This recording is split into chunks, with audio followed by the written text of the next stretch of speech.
الذي خلق الموت والحياة ليبلوكم أيكم أحسن عملا وهو العزيز الغفور۔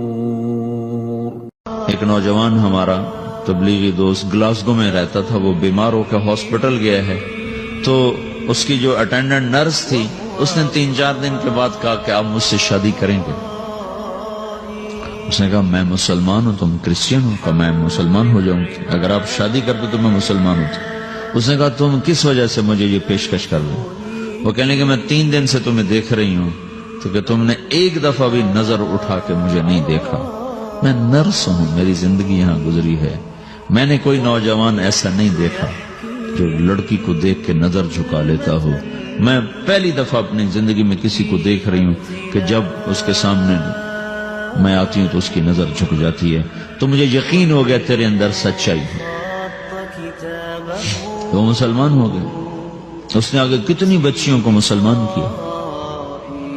پھر اشفاق احمد صاحب مرحوم تھے، یہ ڈرامہ رائٹر، ان سے اچھی سلام دعا تھی میری، تو ایک دن مجھ سے کہنے لگے کہ میں تبلیغ کے کام سے متاثر ہوا ہوں انگلینڈ جا کر، پاکستان میں نہیں انگلینڈ جا کر، کہ میں ایڈمبرا میں پارک میں بیٹھا تھا، میری بیوی میرے ساتھ بیٹھی تھی، تو ایک جماعت آئی، انہوں نے آ کر اذان دی مغرب کی اور نماز پڑھی۔ نماز کے بعد 13-14 لڑکیاں بھاگ کے آگے آئیں ان سے بات کرنے کے لیے، تو میں نے بیوی سے کہا آؤ سنو یہ کیا کہنے کہتے ہیں، تو کہا ہم دونوں بھی پہنچے، تو جس نے جماعت کرائی تھی اس کو ایک لڑکی آگے بڑھ کے کہتی آپ کو انگلش آتی؟ کہا جی آتی ہے۔ کہا آپ نے کیا کیا ہے؟ کہا جی ہم نے اپنی عبادت کی۔ تو لڑکی کہنے لگی آج تو اتوار نہیں ہے، تو اس نوجوان نے کہا کہ جی ہم دن میں 5 دفعہ کرتے ہیں، صرف اتوار کو نہیں، روزانہ 5 دفعہ۔ وہ لڑکی کہنے لگی یہ تو بہت زیادہ ہے، آپ اس کو کیسے نبھاتے ہیں؟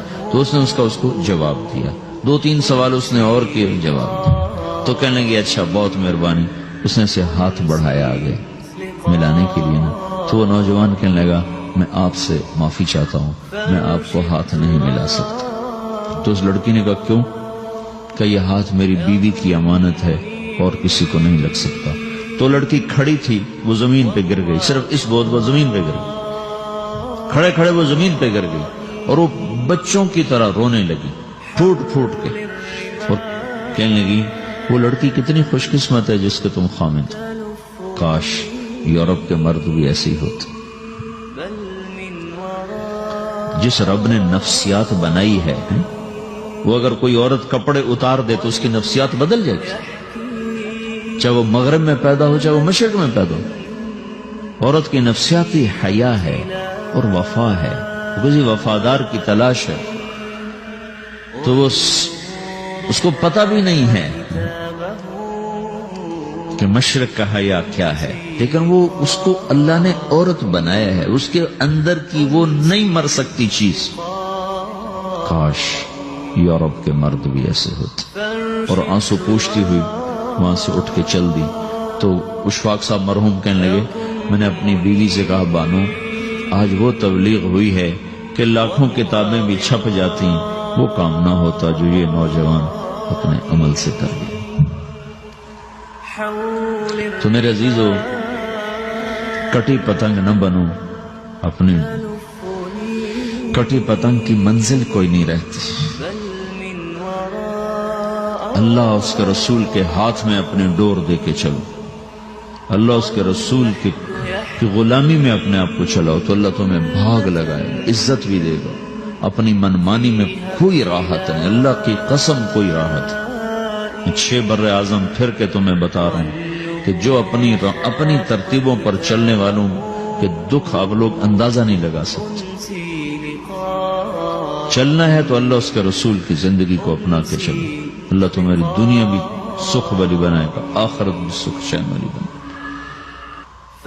لیکن یہ سیکھنا پڑے گا، سیکھنا پڑے گا۔ تبلیغ اس کو سیکھنے کی محنت ہے اور اس کو آگے پہنچانے کی محنت ہے۔ تو یہ عمر ہے، اس وقت ساری دنیا اسلام کے لیے تیار ہے، چونکہ نظریاتی طور پر دنیا شکست کھا چکی، کسی کے پاس کچھ نہیں۔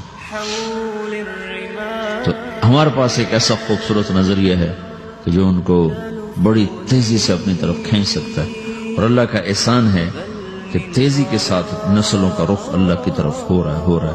تھوڑی ہمت کرو، چھٹیوں کا وقت تبلیغ میں دو، باقی وقت اپنی تعلیم کو دو. گھر جاؤ تو ماں باپ کے خادم بن کے رہو، نوکر بن کے رہو.